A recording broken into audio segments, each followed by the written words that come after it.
Alrighty, boys and girls, cosmic detectives.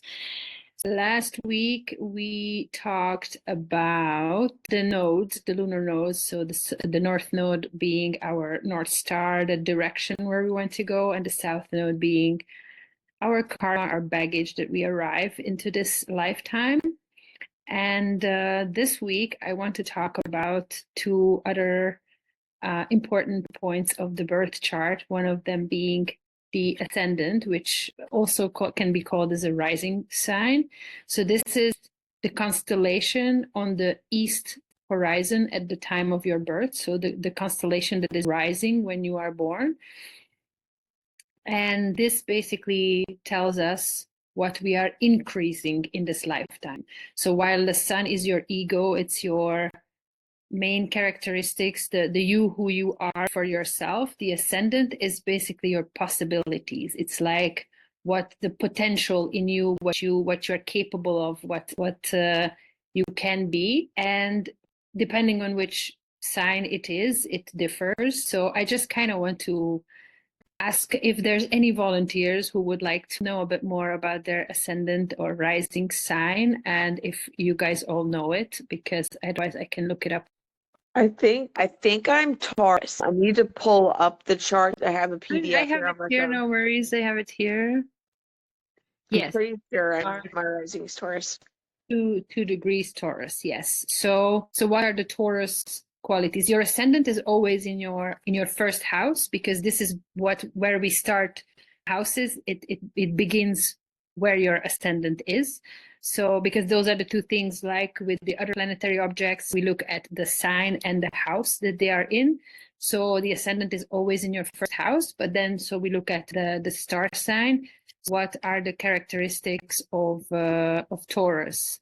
It's ruled by Venus, and Venus is all about love and relationships, but also material stuff, but not necessarily only money, but it's like our possessions, our body, our physical body, wealth, self-worth, financial security, that kind of groundedness, and like being dependable, reliable, but also this kind of knack for just love and beauty in life, like you just want to be surrounded by things that make you happy and that are pleasing to the eye or to all of your senses.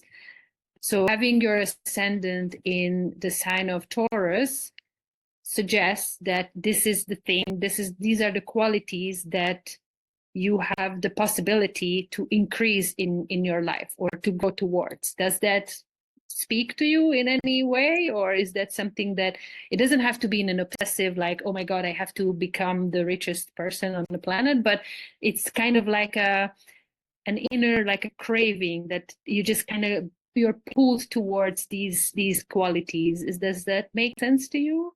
Yeah, it does. I would want to look at the other houses so that I get an idea of like, just because I feel completely clueless with all of this.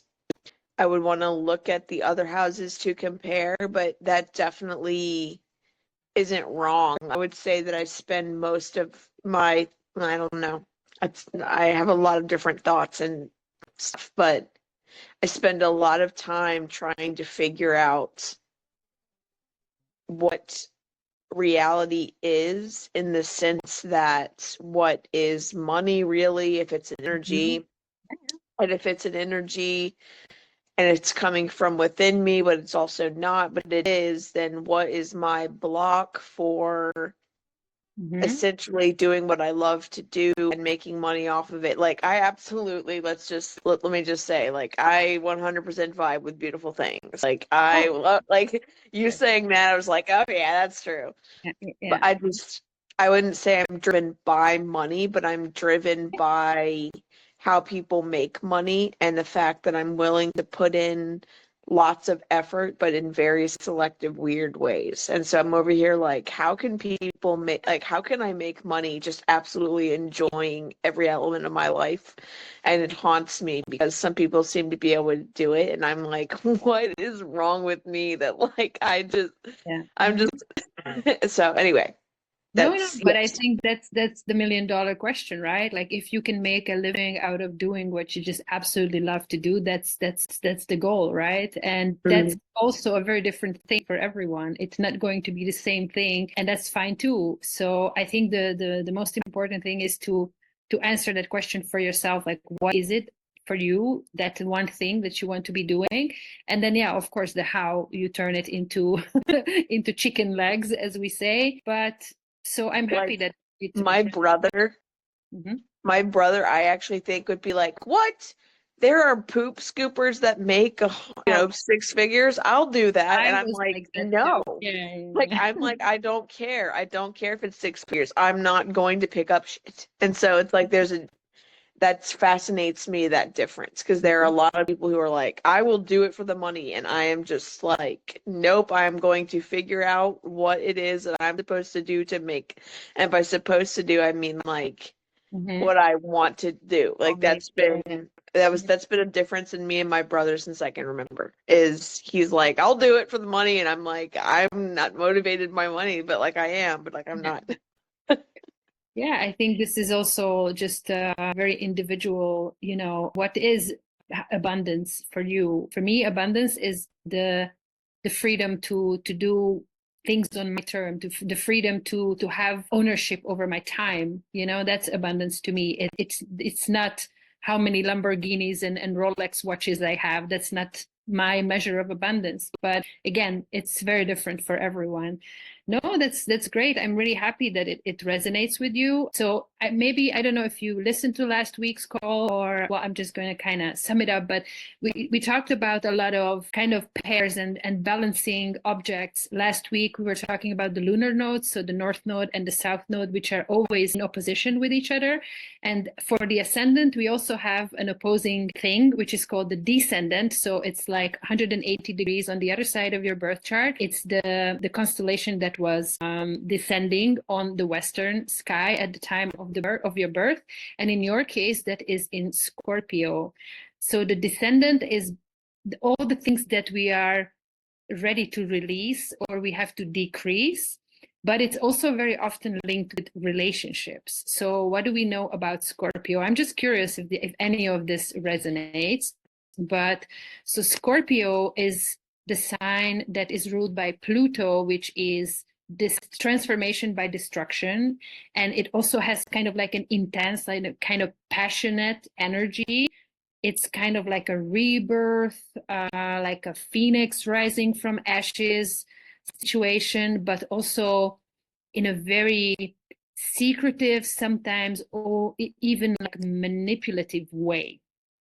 So I'm not saying that this is who you are, but I'm just saying that there might be tendencies that you are willing to let go of that are in this realm of the Scorpio energy, or because it's the descendant is also, it has something to do with relationships.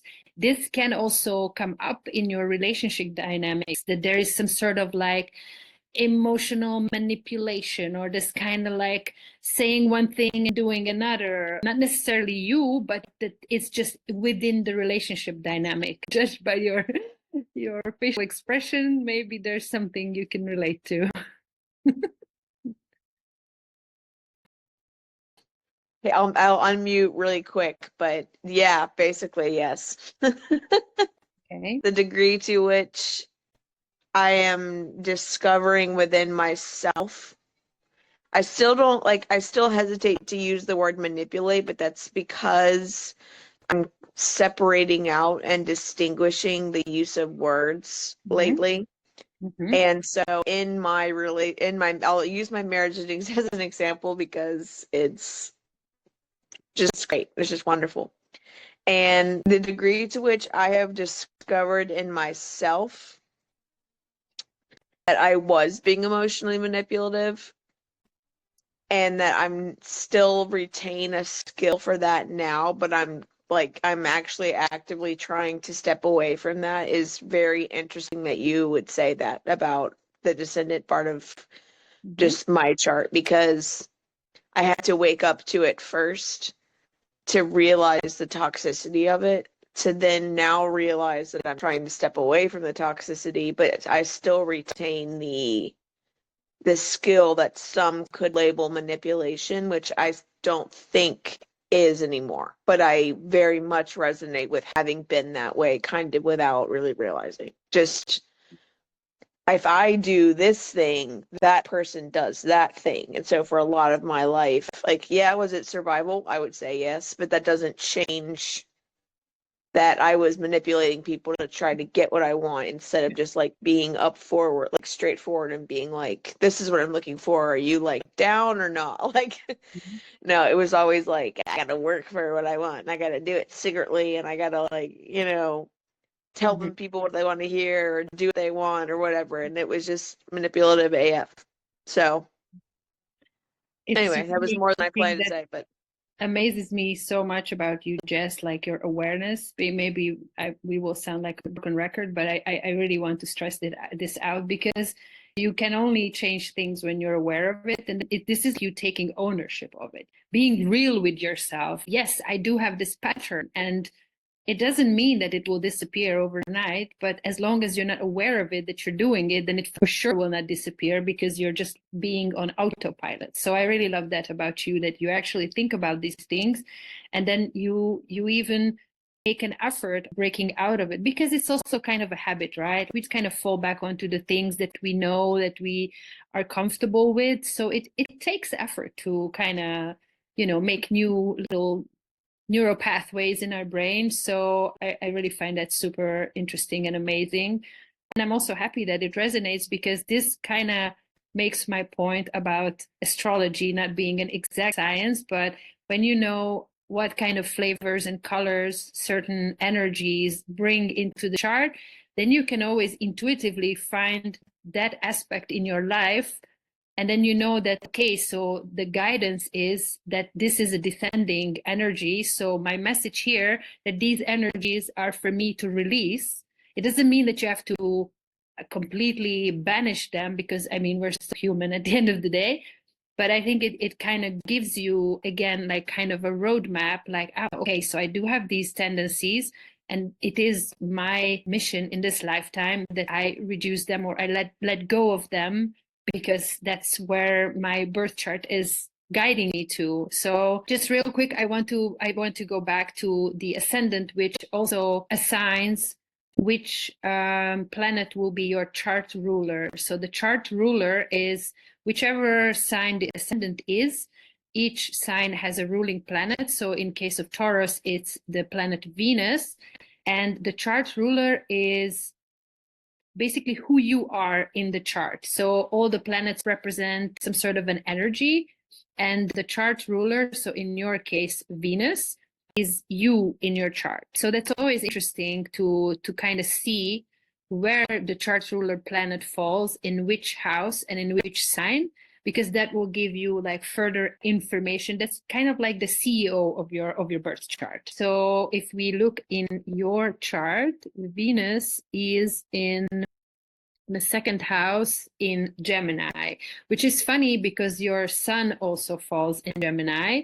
So, what do we know about the Gemini energy? So, it means that your ego and your chart ruler, which is kind of like the CEO, are sharing the same sign and house. So, that will make this energy represent much stronger in your birth chart, which I don't know if you resonate with that, but I already know you a little bit, and I do feel a lot of the kind of Mercury and like Gemini energy from you, which, so these two, the house and the sign, what the energy that they bring is like siblings, communication, learning, curiosity, intellect, like really dynamic, almost kind of like restlessness type of energy, but also in a very creative way. So not restlessness as in I don't know what to do, but maybe even I want to do all these things, but I don't have the time for it.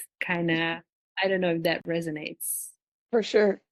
Okay. It's I don't want to just take up the whole call because I want other people to It's be able fine. We're to. all learning from this. I think the number one thing would just be because I feel so unfamiliar. I feel like I've just sort of stepped into stuff that I've like tried to read an article on and then it was just like I don't get this or whatever. Like everything you're saying absolutely resonates. I just don't feel like I have a lot of context for what the other ones are. So you explaining it is insane to listen to because I'm like, yeah, I absolutely agree with this, but I also like I feel bad for essentially not absorbing what you say in a way that I can immediately recall it. So like I think you said the first house is whatever your ascendant was in. Like I'm the houses confuse me a lot.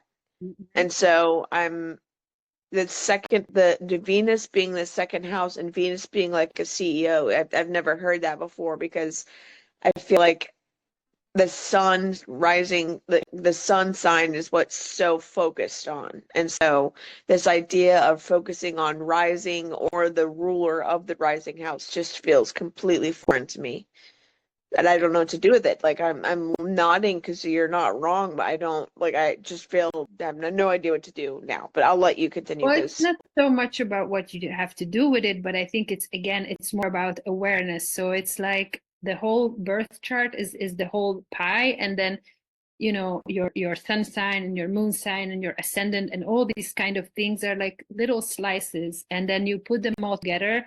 This is why I always smile when people say like, oh, but I'm a Pisces or I'm a this or I'm that. No, we are all of those things because we all have energies in all the houses and all the signs.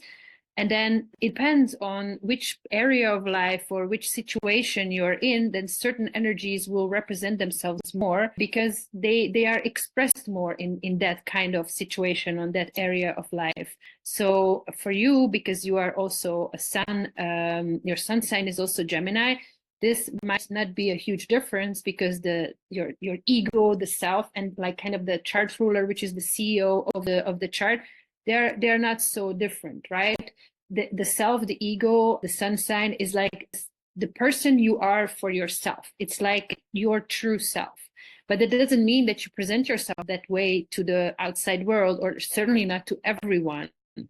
So this is something that it's something that you have to feel like, okay, so the CEO, the chart ruler is also in Gemini. So what does that mean? It means that you will have tendencies to make decisions from that kind of energy, like more intellectual, kind of communication based.